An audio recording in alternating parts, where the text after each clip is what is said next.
एबथ के पास कोई मतलब क्या है डैम, वहाँ जनरेटर है, मतलब करंट इलेक्ट्रिसिटी। जैसे मेरे यहाँ पता है क्या है, कानपुर में नदी के पास हमारे यहाँ पावर प्लांट है, ठीक है, थर्मल पावर प्लांट। कौन सा पावर प्लांट है? तो वहाँ बिजली बनती है, तो पता ना बिजली बनाने वाला केस। हाँ, तो वही मुझे, जैसे बहुत सारे आपके गांव है, तो आपके गांव में बिजली बनती नहीं है, तो आपके गांव में जो बिजली आती है वो किसी शहर से वायर के थ्रू आती है। ऐसा ही होता है ना। अगर मैं पूछता हूँ कि आपके मोहल्ले में, आपके आसपास एरिया में बिजली कहाँ से आती है, तो आप बोलोगे सर वहां से आ रही है बिजली, यहाँ बन रही है नहीं रही है, लेकिन हम तार के थ्रू अपने एरिया में लेके आ रहे हैं। कंसेप्ट समझना, जैसे कुछ बच्चे बोलते हैं ना इंटरेस्टिंग, थोड़ा सा समझ नहीं आता, तो वो उसी पे मैं आ रहा हूँ, ठीक है। तो बेसिकली अगर हमें ये जानना है कि बिजली बनती कैसी है, तो ये मैंने बता दिया एसी जनरेटर से। किससे बनती है? अभी बनाया एसी जनरेटर से। एसी जनरेटर में जो बिजली बनाई थी वो पहले लिख लेते हैं। बिजली जो बनाई थी, जो करंट बनाई थी, जो ईएमएफ बनाया था, वो क्या था, मैं लिख लेता हूं यहाँ पर। एसी जनरेटर का काम,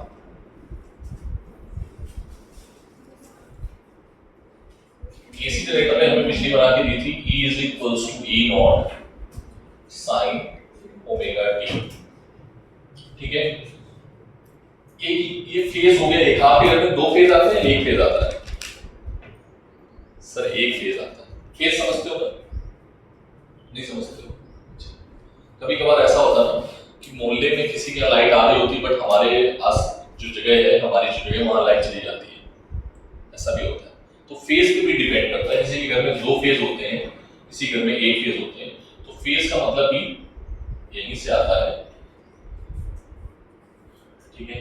cos ओमेगा टी भी हो सकता है, बट हमने जो फॉर्मूला लिया था उसमें sin ओमेगा टी आया, ठीक है, कोई दिक्कत नहीं है।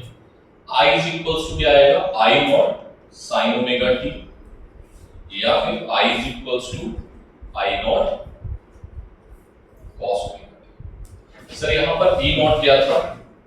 E नॉट था n b a ओमेगा, याद है?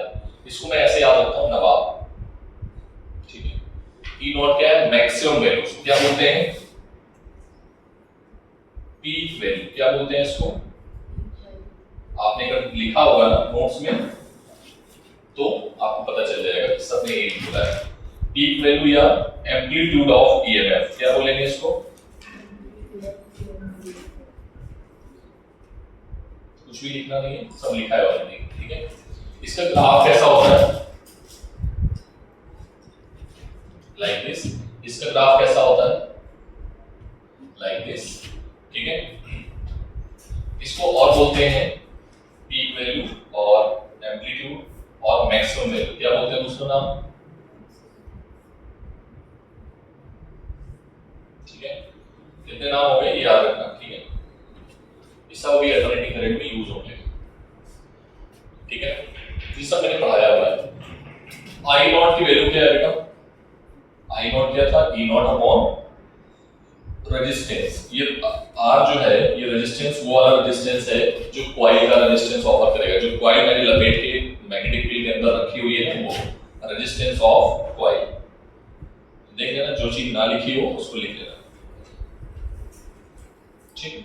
बस सारी चीजें लिखी हुई है, ठीक। ये सारी चीजें हमें पता है ऑलरेडी, ठीक। एसी जनरेटर ने ये करंट बना के दे दी है, और इसके उसका जो उद्देश्य था कि भाई तो किसी भी तरीके से टरबाइन को घुमा दो, बाकी का काम हम कर देंगे। बाकी का काम क्या कर देंगे हम, कि हमारे पास एक प्लेट है, वो मैग्नेटिक फील्ड में घूमेगी, उसका फ्लक्स चेंज होगा, उसमें क्या बनने वाला है? ईएमएफ। और ईएमएफ में अगर हम रेजिस्टेंस ऑफ कॉइल से डिवाइड कर देंगे तो हमें क्या मिल जाएगी?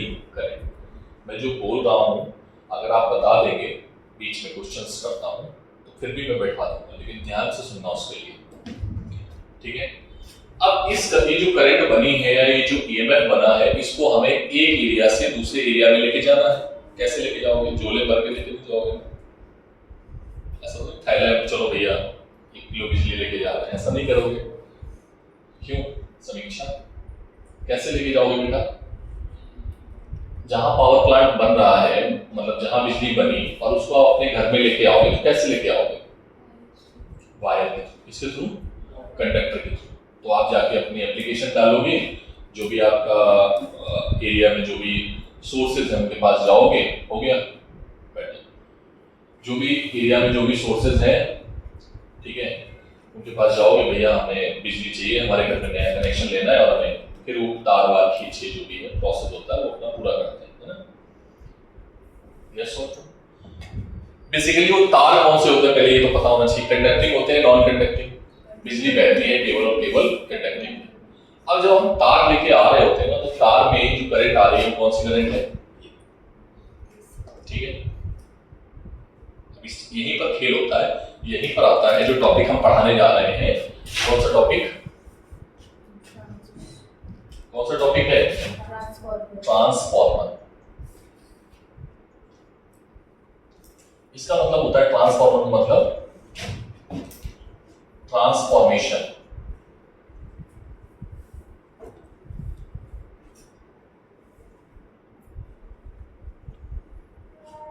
ठीक है, मीनिंग ट्रांसमिट ऑफ एनर्जी।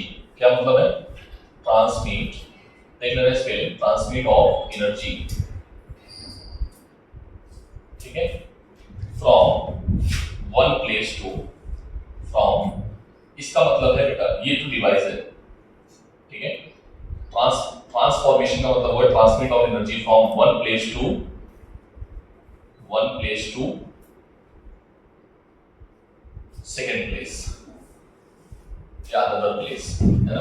लिखना कुछ भी नहीं, सब कुछ नोट्स है ऑलरेडी, तुम्हें बस समझना है अभी आराम से, इतना से समझना, ठीक है।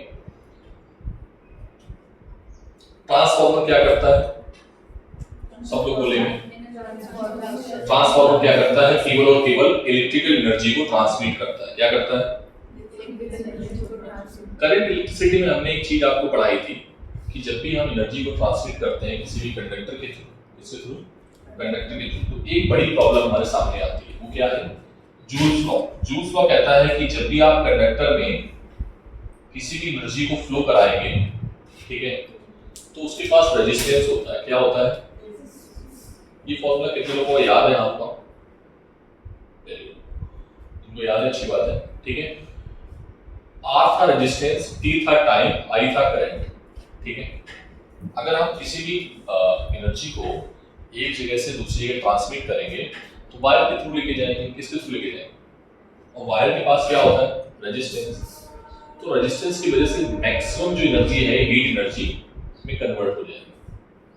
मतलब जो हम लेके जा रहे हैं एनर्जी वायर में, वायर के पास खुद का रेजिस्टेंस है, वायर हीट करेगा, और जो एनर्जी तुमने तार में भेजी है वो खत्म हो जाएगी, आपके घर तक पहुंचेगी नहीं, बल्ब चलेगा ही नहीं, ठीक है। जैसे मैं एक क्वेश्चन और पूछता हूँ, मैंने अपनी वाइफ से उस दिन ऐसे घूमने गए थे तो डिस्कशन हो गया वहाँ पे, वो मैं पास में गया था तुलसी के पास, एक वहाँ पर वो डैम था, डैम क्या मतलब बहुत बड़ा झील टाइप थी वहाँ पर, बीच में वहाँ पर पोल लगे थे, एक किनारे पे दूसरे किनारे, बड़ा बहुत बड़ा पानी। आप लोग गए होंगे साइड पर घूमने तो आपको आइडिया होगा। तो वहाँ पर मैं क्लियर कर देता हूँ, वाइफ मेरी डिजाइनर है बट वो फिजिक्स के बारे में जीरो, बट कॉमन सेंस होना चाहिए सभी के पास, कॉमन सेंस, ठीक है।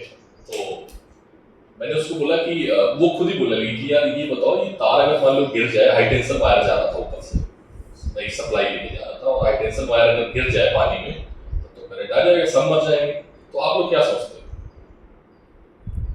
अगर तालाब है, तालाब के बीचों बीच में हमने एक पेड़ मतलब पोल लगाया है, और वहां से करंट जा रहा है 11,000 वोल्ट का, और अगर गिर जाए तो पानी में करंट आएगा, किनारे पर बैठे हुए आएगा कि नहीं आएगा, आप लोग क्या सोचते हो। फिजिक्स पढ़ा चुका हूं मैं, इसकी फिजिक्स में पढ़ा चुका हूं, बट उस टाइम पे मैंने नहीं बताया था क्योंकि वो सडनली याद नहीं आता उस टाइम पे क्वेश्चन। बताओ, मान लो कि ये, आप लोग क्या सोचते हो पहले ये बताओ। अच्छा, उसने तो वही बोला कि तुम मर जाएंगे, हाँ मर जाएंगे, सब मर जाएंगे ऐसे बेवकूफ है फिजिक्स बनाने वाले, तो जिन्होंने फिजिक्स पढ़ी हो तो सब बेवकूफ है, फिर तो इसका मतलब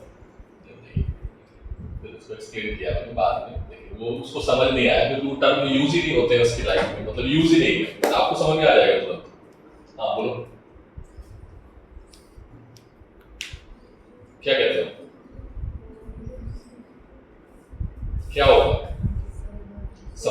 में बीच में अगर कहीं पर भी समुद्र में या तालाब में या नदी में कहीं पर भी अगर मान लो हाई टेंशन वायर टूट के गिर जाए तो क्या होगा? मैं अगर बोलता हूँ कि 1 किलोमीटर दूर जो है वो तार गिर गया और हम 1 किलोमीटर पानी में नहा रहे हैं तो हमें करंट लगेगा नहीं लगेगा? आप क्या सोचते हो उसके बारे में? अरे आगे बताओगे तो मैं फिर एक्सप्लेन करूंगा, अदरवाइज फिर हाँ ना बोलो नहीं पता तो आगे बढ़ेंगे ना सीधे नहीं लगेगा। अब क्यों नहीं लगेगा ये रीजन पता होना चाहिए। हाँ सर नहीं लगे, 2 ही ऑप्शन है, या तो लगेगा या तो नहीं लगेगा। असल लगेगा तो हम बचपन से पढ़ते आ रहे हैं, करंट पानी बह रहा था हमने करंट छू लिया तो लग गया। बेटा होता क्या है कि जब हम बहुत पास में होते हैं, ठीक है, तो जो वाटर मॉलिक्यूल है वो पोलराइज हो जाते हैं। क्या हो जाते हैं? वाटर के पास में H2O, मतलब और भी होती है चीजें, मिनरल्स भी तो होते हैं उसके पास में अच्छे जो मान लो सॉल्टी वाटर है तो उसमें और ज्यादा वो हो गई, पोलराइज होने की क्षमता ज्यादा होगी, तो पोलराइज हो जाएंगे। क्या हो जाएंगे? पोलराइज हो जाएंगे। और जब पोलराइज हो जाएंगे तो पोलराइज होने के बाद में करंट वहां जहां तक पोलराइज होते जा रहे हैं वहां तक तो करंट बढ़ती जाएगी, ठीक है। और जैसे जैसे तुम डिस्टेंस बढ़ाते जाओगे, तो ये मान लो कि 2 कैपेसिटर है, कैपेसिटर के बीच में जैसे जैसे तुम डिस्टेंस बढ़ाते जाओगे, ठीक है, डी बढ़ता जा रहा है तो कैपेसिटी क्या होती जाएगी? कम होती जाएगी, ठीक है। मतलब एनर्जी स्टोर करने की कैपेसिटी क्या होती जा रही है? कम होती जा रही है। पास में हो तो एनर्जी डी कम है तो कैपेसिटी एनर्जी ज्यादा स्टोर होगी, फिर तो एनर्जी क्या हो रही है? कैपेसिटर फॉर्मूला याद है ना, epsilon not a by D, ठीक है। तो डी जैसे जैसे बढ़ता जा रहा है कैपेसिटर के बीच में, अब एक पोल वहां पे है दूसरा पोल यहाँ पे है, ऐसे भी समझ लो, मैंने इलेक्ट्रिक केमिकल सेल में पढ़ाया था आपको, अगर आपको पता हो ना, इलेक्ट्रिक सेल 2 पोल के बीच में अगर डिस्टेंस हम बढ़ाते जाएंगे, ठीक है, तो जो रेजिस्टेंस है वो बढ़ता जाएगा। याद है किसी को? सेल याद है? सेल, इलेक्ट्रिक सेल याद है? इलेक्ट्रिक सेल में हमने लिखाया था रेजिस्टेंस, इंटरनल रेजिस्टेंस। तो इंटरनल रेजिस्टेंस क्या होता जाएगा? बढ़ता जाएगा। Internal resistance is also depends on pole की डिस्टेंस पे, ठीक है। तो एक पॉजिटिव, मान लो वहां तार गिरा तो दूसरा करंट जब यहां से जाएगी तभी तो वापस हमें झटके दे पाएगी, झटके दे ही पाएगी अगर वो पहुंची नहीं, ठीक है। तो वहां से क्या, एक पोल यहाँ एक पोल यहाँ है, हम तो यहाँ नहा रहे आराम से, करंट गई, अब करंट फ्लो ही नहीं हो पाई, गई क्या होगा? करंट को चलने के लिए सर्किट कंप्लीट होना चाहिए, फ्लो होना चाहिए, ठीक है। जैसे इसमें 2 वायर होते हैं, एक लाइव वायर और एक न्यूट्रल वायर, ठीक है। तो करंट लाइव वायर से आती है और न्यूट्रल वायर से वापस लौट जाती है, ठीक है। Getting my point? तो क्या होगा, नदी के अगर किनारे दूर दूर है, बीच में कहीं तार गिर जाता है तो हम आराम से बच जाएंगे, but it depends on polarisations, factors पे डिपेंड करेगा, पोलराइजेशन पे डिपेंड करेगा कि पोलराइजेशन कितनी दूर है। अब अगर पास में हो तब तो दिक्कत है, ठीक है, अगर दूर हो तो फिर दिक्कत नहीं है। तो समटाइम्स जो जानवर ऊपर तैर रहे होते हैं, तो मैंने उसको एक्सप्लेन किया वो क्या है जाने, वो समझ नहीं आता, तुम लोग समझ में आएगा नहीं यार? पक्का? ठीक है, इसीलिए हमारी फिजिक्स बहुत जरूरी होती है, डे टू डे लाइफ में भी समझना, ठीक है। क्लियर है बात? हाँ आगे बढ़ते हैं। हम लोग क्या पढ़ रहे थे? तो बेसिकली क्या होगा, ट्रांसमिट करेगा एनर्जी को from one place to another place, है ना। अब होगा क्या हमारे साथ में, दिक्कत क्या है कि जितनी रेजिस्टेंस हम भेजेंगे, जितनी करंट हम भेजेंगे वो पूरी की पूरी हीट में चली जाएगी, और हमें घर पे खाना बनाना है या कुछ भी बनाना है तो हमें तो या फैन चलाना है तो फैन वाली एनर्जी चाहिए, हमें हीट वाली एनर्जी नहीं चाहिए। तो लोगों ने कहा यार एक काम करते हैं, एक हमें फॉर्मूला पता है, हम बेसिकली एनर्जी को ट्रांसमिट नहीं करेंगे। क्या बोले उन्होंने? हम ट्रांसफार्मर में किसको ट्रांसमिट करेंगे? किसको ट्रांसमिट करेंगे? Power. What is the formula of power? V into क्या, ये बात पता है? बोलो। अब V और I का प्रोडक्ट जो है वो क्या है? पावर है ना। और हमने अपने पावर प्लांट में क्या बनाया है? V। क्या बनाया है? V। और I आप में इसको लेके जाना है, ठीक है। तो बेटा और किसके थ्रू लेके जाना है? वायर के थ्रू लेके जाना है सर, ठीक है। किसके थ्रू लेके जाना है? Wire through. यहाँ पर मैं t की वैल्यू 1 सेकंड डाल दूंगा कुछ देर बाद, ठीक है। ध्यान समझना, मैंने क्या किया, मैंने पावर यहाँ पर बनाई 1000 वॉट। कितने वॉट? कितनी पावर बनाई? किससे? ठीक, हमें ये पावर को लेके जाना है अपने एरिया में, तो अपने घर पे यूज करने के लिए हमें पावर यूज करना है 1000 वॉट। तो पावर 1000 वॉट है। 1000 वॉट मैं कैसे लिख सकता हूं, ध्यान से देखना। मैं इसको ऐसे लिख सकता हूं क्या, बोलो, क्या मैं इसको ऐसे भी लिख सकता हूं? क्या मैं इसको ऐसे भी लिख सकता हूं? बोलो, क्या मैं इसको ऐसे भी लिख सकता हूं? बोलो, क्या मैं इसको ऐसे भी लिख सकता हूं? बोलो, अच्छा, क्या मैं इसको ऐसे भी लिख सकता हूं? बोलो, बोलो। सर आप ये क्यों कर रहे हो? देखो ये 1000 जो है ना, ये 1000 ले जाने के लिए हमारे पास जो कैरियर है वो दो ही है। कौन है? एक बी है और एक आई है। तो ध्यान समझना, बहुत स्पीड बहुत स्लो हो गई मेरी। बी और आई दो ही कैरियर है, केवल दो ही लोग लेके जा सकते हैं, दो ही का मल्टीपल लेके जा सकता है। क्या मेरी बात समझ पा रहे हो? दो का मल्टीपल ही इसको लेके जा सकता है। ये सारे मल्टीपल हैं जिसमें पावर कितनी आ रही है, 1000 वोल्ट। अब मैंने आपसे बोला कि यहाँ रेजिस्टेंस जो है वो कितना है, मान लो 10 ओम। कितने ओम है जिस वायर को हम लेके जा रहे हैं? टी की वैल्यू 1 सेकेंड है। किसमें हीट लॉस कम होगा? कौन सा कॉम्बिनेशन लेके जाए जिसमें हीट लॉस कम हो? पावर को किस, तो ध्यान समझो सारे ऑप्शन लिखे हुए हैं। पावर को किस कॉम्बिनेशन में लेके जाए कि वायर से जो ऊर्जा, जो एनर्जी है वो लॉस हो, वो कम हो? बोलो, इन सारे कॉम्बिनेशन में।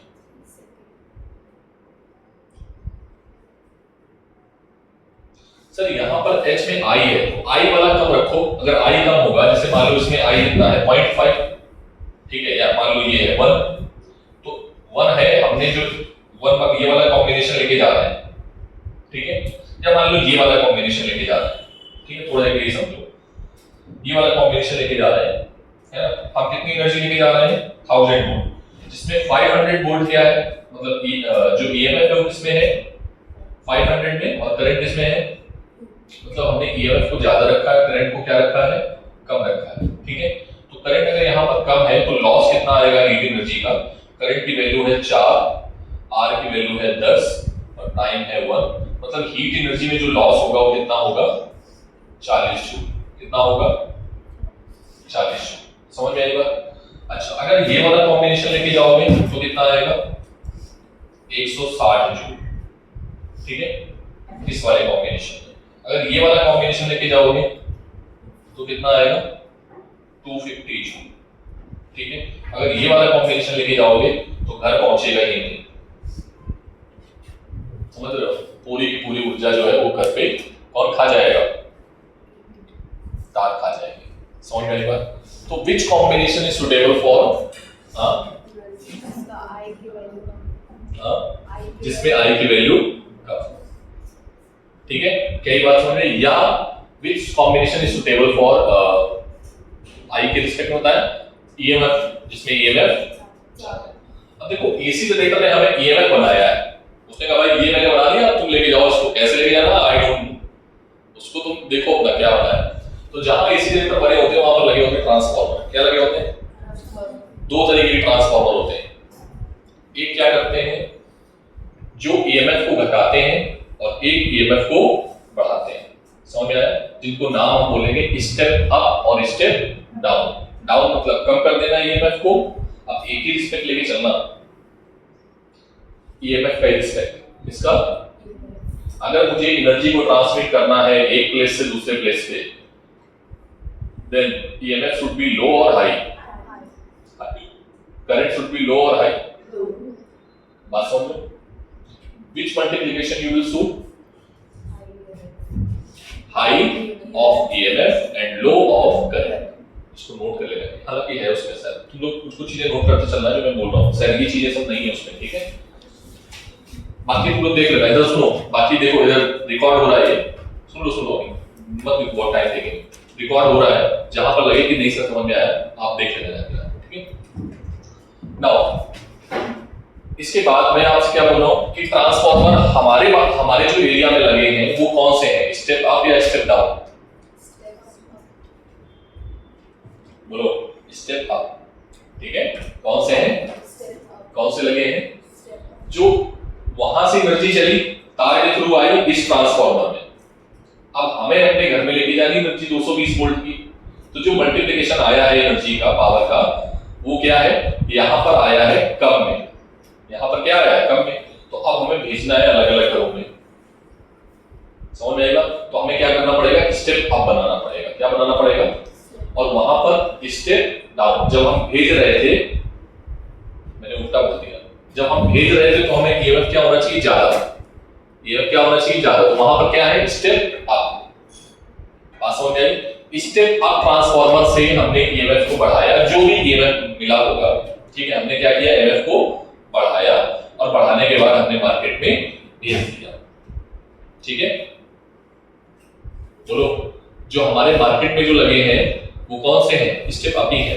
स्टेप अप है। जब हम जो हमारे मार्केट में जो हमारे आसपास एरिया में जो भी ट्रांसफार्मर लगे हैं वो स्टेप अप ट्रांसफार्मर है। क्या करते हैं, फिर जो भी एनर्जी आई है वो तो कम में आई होगी, किसमें आई है, कम में, क्योंकि ट्रांसमिट होगी किसमें आई है, पावर में, V और I के पावर में। तो वहां पर एक पावर स्टेशन, जैसे पावर स्टेशन के पास एक ट्रांसफार्मर लगा है, एक हमारे एरिया में ट्रांसफार्मर लगा है, और बीच में कौन है, वायर। तो यहां पर हमें V क्या चाहिए, ज्यादा चाहिए। बोलो, ये क्या चाहिए, ज्यादा चाहिए, और ये क्या चाहिए, कम चाहिए। तो ये कौन सा ट्रांसफार्मर हो गया, अब। और जो यहां पर आया है, जिसने रिसीव किया है, वो क्या है, ये रिसीव किया है। एक्चुअली में जो रिसीव कर रहा है ना, वो ट्रांसफार्मर नहीं होता है, पहले बता देता हूं। ये रिसीव करने वाला पावर स्टेशन होता है। क्या होता है, पावर स्टेशन। आपके लोकल पावर स्टेशन होनी में भी है, यहाँ पर भी है, जहां जिनको बोलते हैं ग्रिड। क्या बोलते हैं, ग्रिड। जो पावर स्टेशन जो होते हैं जहां पर बिजली आती है, जैसे जितने भी आप देखोगे ना रेलवे स्टेशन, वहां पर ऑलरेडी पावर स्टेशन होते हैं। ठीक है, तो वहां से एनर्जी आती है, और एनर्जी कहां आती है, सबसे पहले पावर स्टेशन में, और फिर वो डिलीवर होती है हर एक जगह, छोटे छोटे मोहल्ले में। ठीक है, मोहल्ले में डिलीवर होती है। तो ये जो ट्रांसफार्मर है, ये आपके एरिया का ट्रांसफार्मर है। इसका भी काम यही है कि जो भी एनर्जी आई है, ठीक है, उसको हम उसके अकॉर्डिंग डिलीवर करें। ठीक है, अब जैसे मैं एक थोड़ा और लॉजिकली आपको समझाता हूं। आपका जो मोबाइल है, ठीक है, मोबाइल के ऊपर लिखा होता है 5 वोल्ट या 10 वोल्ट, कितने वोल्ट पे चार्ज होता है। आपके घर में सप्लाई कितनी आ रही है, 220 वोल्ट की सप्लाई। कितने की आ रही है, 220 वोल्ट की। ठीक है, और हमारा मोबाइल चार्ज होगा 5 वोल्ट पे। अरे हाँ ना, बोलो, हमारा मोबाइल कितने में चार्ज होगा, 5 वोल्ट पे। या बहुत सारे ऐसे वो होंगे आपके, क्या बोलते हैं, टीवी, जैसे पहले बड़ी बड़ी टीवी चलती थी, अभी तो एलईडी चलने लगी, तो वो ज्यादा भी चलती थी, ज्यादा एनर्जी लेती थी। तो उसके अंदर भी ट्रांसफार्मर लगे होते थे। उसके अंदर एक छोटा सा ट्रांसफार्मर लगा होता था, जो ज्यादा वोल्टेज को क्या कर देता था, कम कर देता था, और कम वोल्टेज को क्या कर देता था, ज्यादा। क्या ये बात क्लियर है? तो स्टेप अप ट्रांसफार्मर क्या होगा, मुझे बताना है आपको, जो ईएमएफ को बढ़ाएगा, और स्टेप डाउन क्या होगा, जो ईएमएफ को घटाएगा। ईएमएफ डिफरेंस लेके चलना, और करंट में जस्ट अपोजिट होगा। ठीक है, मोहल्ले में ट्रांसफार्मर कौन से लगे होते हैं, स्टेप अप। पावर स्टेशन जब डिलीवर करता है तो कौन से ट्रांसफार्मर का यूज करेगा, स्टेप अप। क्लियर है बात? अरे हाँ ना, बोलो। जब हम पावर को डिलीवर करेंगे एक प्लेस से दूसरे प्लेस में, which product is suitable, EMF should be high and current should be low। ठीक है, अब सर ये आता है ट्रांसफार्मर का काम। ट्रांसफार्मर हम लोग डिजाइनिंग पढ़ने वाले हैं। ठीक है, how to transformer mutual inductance पे काम करता है। इस पर काम करता है, किस पर काम करता है। ठीक है, तो बेटा मैं डायग्राम बनाता हूँ, थोड़ा सा इधर देखना। तो ट्रांसफार्मर होता क्या है, मैंने बता दिया, इंट्रोडक्शन बता दिया, प्रिंसिपल बताया। प्रिंसिपल क्या होता है, it based on the principle of mutual inductance. लिख लिया, बैठ।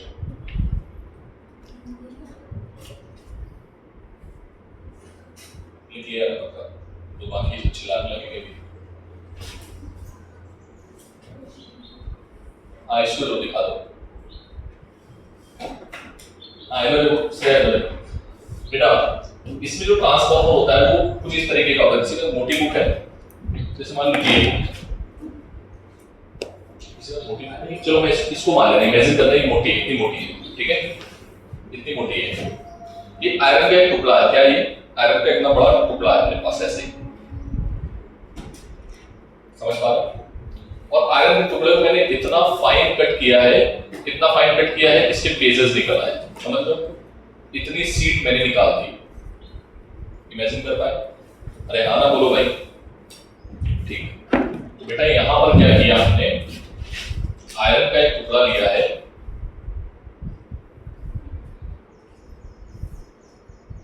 ये बहुत फाइन है, ठीक है,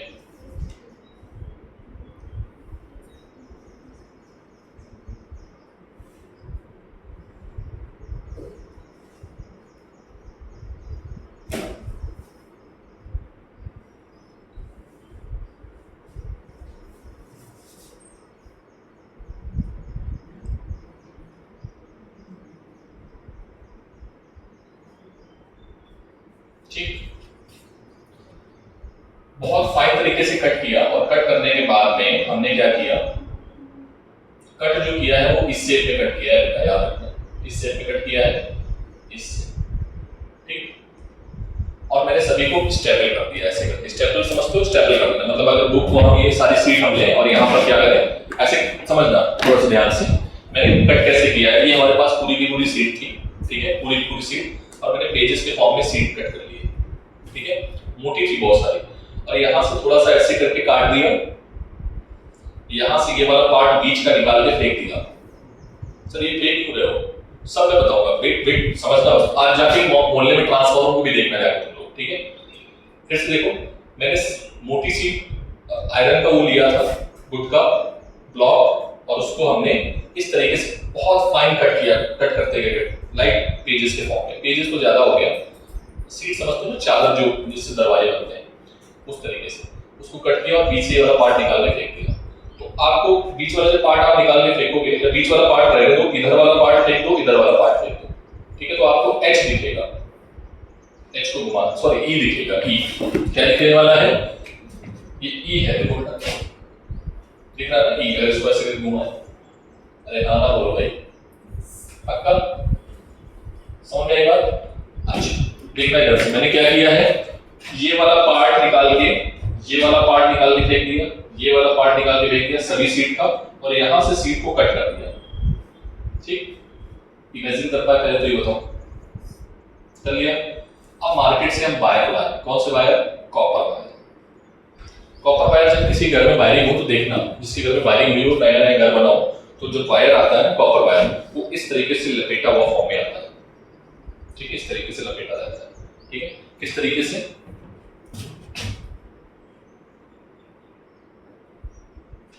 इस तरीके से लपेट सर्कुलर फॉर्म में होता है, ठीक है। उसके दो एंड होते हैं, हम दो एंड में एक एंड पकड़ा ऐसे करके, एक एंड नीचे है, एक एंड ऊपर है, क्योंकि ऐसे ऐसे लपेटते लपेटते ऊपर आया, मैंने उसको पकड़ा और ऐसे उठा के ऐसे पहना दिया। समझ पाए कैसे पहना दिया, ये, ठीक। उसी तरीके से दूसरा जो बॉक्स खुला, उसमें भी हमने ऐसे पहना दिया, ठीक। क्या ये बात क्लियर है? और यहां से वो जो स्टेपलर हमने काट के निकाला था ना, यहां से ये वाला, ये पार्ट, ये जगह पे पहन जाएगा, बीच में इमेजिन कर पा रहे हो, डायग्राम ऑलरेडी बनाया नोट्स में मत बनाना, ठीक है। यहां से हमने कट जो निकाल के फेंका था, उन सब को उठाया और यहां से स्टेपल कर दिया। क्या किया, सब कुछ स्टेपल कर दिया, स्टेपल मार दिया यहां से। सर आपने क्यों किया है, गुटका ही लगा देते ना सीधे, सर ये काट क्यों फेंका है, वो भी जरूर हो जाता है, ये सब काम की चीज है, ठीक है। देखो एक टॉपिक हमने पढ़ा ईडी करंट्स, क्या पढ़ा, ईडी करंट्स।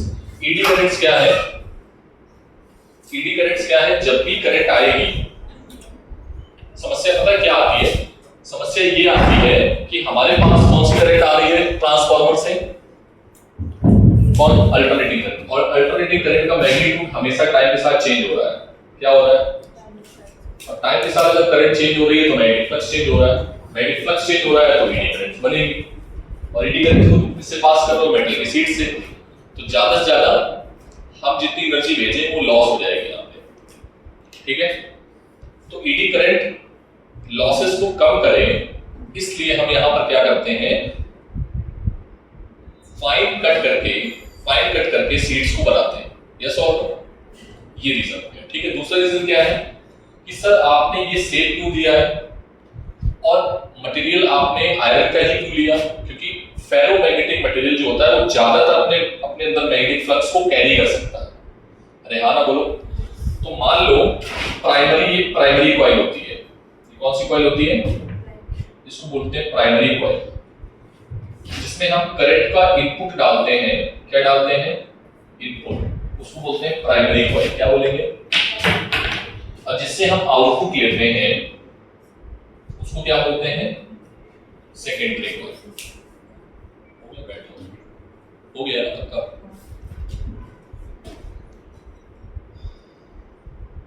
पूरा ठीक है, हाँ समझ में आया, प्राइमरी कॉइल और सेकेंडरी कॉइल।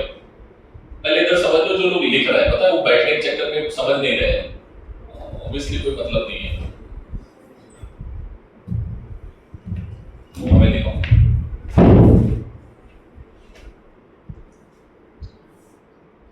क्या है, कहां से नोट किया तुमने बेटा, एचएससी ग्रुप से नहीं नोट करना था।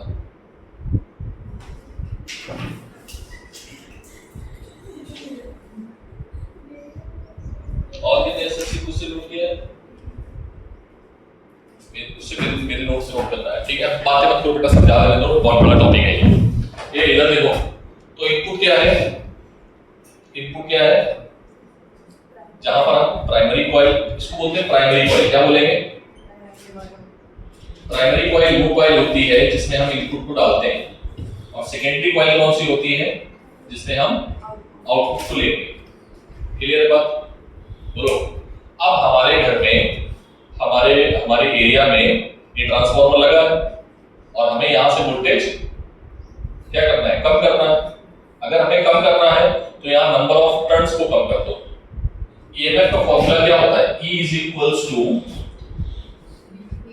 d phi b upon dt, एक होता है। तो प्राइमरी में जो इनपुट आएगा उसको बोलेंगे EP, और जो सेकेंडरी में आएगा वो क्या आएगा,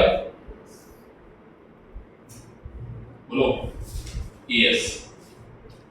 प्राइमरी ने जितना फ्लक्स बनाया, ध्यान समझना मेरी बात, प्राइमरी ने मान लो फ्लक्स बनाया कुछ 100, कितना बनाया, प्राइमरी ने कितना फ्लक्स बनाया 100, लेकिन सेकेंडरी से लिंक हो रहा है 90, तो काम का कौन होगा, 100 या 90, 90, क्योंकि लिंक जितना होगा उतना ही उसी पे वो है। अब मान लो मैंने 100 बनाया लेकिन मैंने 100 पूरा ले लिया, तो हमारे काम का हो गया। अब हमें ज्यादा बनाना है, मान लो हमें ईएमएफ को यहाँ 200 करना है, तो हमें क्या करना पड़ेगा, यहाँ पर नंबर ऑफ टर्न को बढ़ाना पड़ेगा। Flux is also depends on number of turn. अब आ जाओ बुक में, ठीक है, अब तुमको समझ में आएगा जो मैं बोलने वाला हूँ, जल्दी से। पेज नंबर कहाँ पे है, 2 क्या था, 284। कुछ लिखना नहीं है बेटा, डायरेक्ट फॉर्मूला देखो, the induced EMF in primary and secondary coil, ठीक है। EP इज इक्वल्स टू लिखा है माइनस का d5p अपॉन dt, रहना बोलना पड़ेगा, बोलो। यदि नंबर ऑफ टर्न जो है, ठीक है, प्राइमरी कॉइल में n है तो n से और मल्टीप्लाई कर दो बेटा। अगर प्राइमरी नंबर ऑफ टर्न कितने हैं n, तो n से क्या करते हैं, मल्टीप्लाई। भाई एक टर्न के लिए ये है तो n टर्न के लिए कितना होगा, n से मल्टीप्लाई, ठीक है। सेकेंडरी में कितने हैं, ns, तो नंबर ऑफ टर्न्स कितने हो जाएंगे, ns, तो es कितना आ जाएगा, माइनस का क्या है,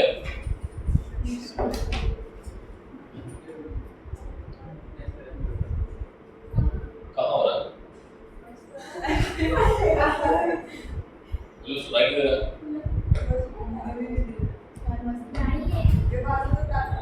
बेटा जबरदस्ती क्यों बोलते हो यार, एक चीज और मैं बता देता हूँ, आप लोग खड़े हो जाते हो, मैं रिस्पेक्ट करता हूँ नेशनल एंथम की भी, ऐसा नहीं है, बट हाँ मैंने क्या बोला, ईएस और ईपी क्या होगा बेटा। अब देखो सर आपने आयरन का क्यों लिया है, उसका वो आयरन, क्योंकि वो आयरन फेरोमैग्नेटिक होता है। सर आपने काट के क्यों निकाला है, क्योंकि हमें जितना कम एरिया रहेगा वहां पर ईडी करंट्स उतनी कम हो जाएंगी। यस और नो, ईडी करंट्स को रिड्यूस करा रहा है। यस और नो।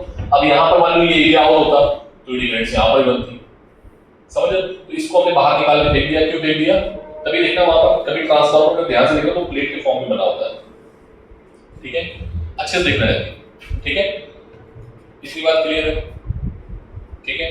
अब कुछ है थोड़े ना, इन दोनों को डिवाइड कर दो, इन दोनों को डिवाइड करोगे तो बेटा जितना फ्लक्स जा रहा है इसमें नंबर ऑफ टर्न कितने हैं एनपी और इसमें नंबर ऑफ टर्न कितने हैं एनएस, तो ईपी अपॉन ईएस जो आएगा वो कितना आ जाएगा एनपी अपॉन, ठीक है, बस यही आंसर, यही आंसर है, देखो ठीक, इजी है। नेक्स्ट बेटा हमारा मेन जो उद्देश्य है ट्रांसफार्मर में, ट्रांसफार्मर जो है the ratio of NS and NP is called turn ratio. क्या बोलते हैं इसको, ये ट्रांसफार्मर रेशियो, क्या बोलेंगे इसको, ठीक है, बोलो। एक आइडियल ट्रांसफार्मर में एनर्जी कंजर्वेशन होता है, क्या होता है एनर्जी कंजर्वेशन, मतलब एक जो भी आउटपुट पावर आया है, जो इनपुट पावर आया, हालांकि ऐसा कोई आइडियल ट्रांसफार्मर होता नहीं है। अगर हम एनर्जी 100 जूल देते हैं तो जो ट्रांसफार्मर है कहीं ना कहीं लॉस करता है, इसमें बहुत सारे लॉसेस आते हैं, मैंने लिखवाए हैं नोट्स में है कौन कौन से लॉस है।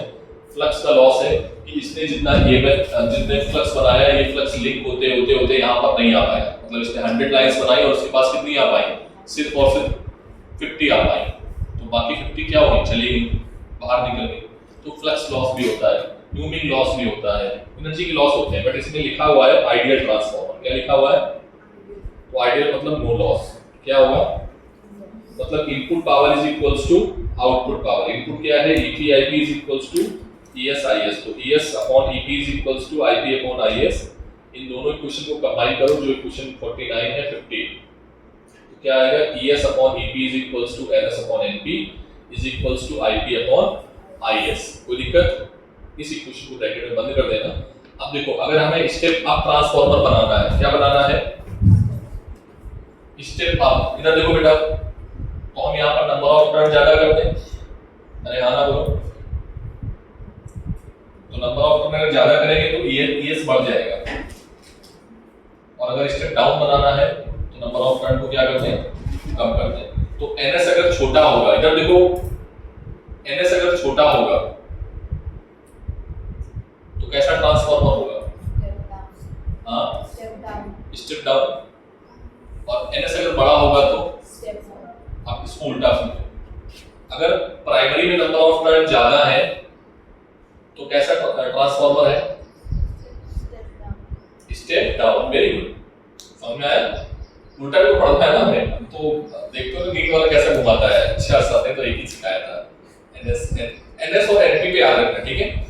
एनपी अगर कम है तो स्टेप अप, एनपी ज्यादा है तो, एनएस ज्यादा है तो स्टेप अप, ठीक है। तो किसी एक को याद रखो, इसको याद रखोगे, इस वाले आउटपुट, ठीक है, इसको याद रखो, एनएस ज्यादा, आउटपुट वाले में, आउटपुट में नंबर ऑफ टर्न ज्यादा, स्टेप अप, आउटपुट में number of turn come, step down. अरे हाँ ना बोलना पड़ेगा। और फिर करंट का भी पूछ लेता है, स्टेप अप ट्रांसफार्मर है तो करंट क्या होगी उसमें, स्टेप अप है, ईएमएफ ज्यादा होगा, करंट कम होगी, ये क्या करेगा, ईएमएफ ज्यादा बनाएगा और करंट को कम करेगा। मैं बहुत सारे क्वेश्चन है, अभी कंफ्यूज हो गए भी, जाके घर पे करना, सब समझोगे, ठीक है। क्या ये बात क्लियर है, बोलो, अरे हाँ ना बोल दो एक बार, ठीक है। तो इस तरीके से टॉपिक हो गया खत्म, ठीक है। क्या हो गया, इस टॉपिक को हमने कर दिया है बाइंड अप, ओके। एक बार देख लो और फिर हम लोग पढ़ेंगे नेक्स्ट चैप्टर एसी जनरेटर। क्या पढ़ेंगे, पहले तो पूरा टॉपिक पढ़ लो, 5 मिनट में दे रहा हूँ, बहुत छोटा सा टॉपिक है, लेकिन ये लिख लो, आएगा 2026 में आएगा बोर्ड में।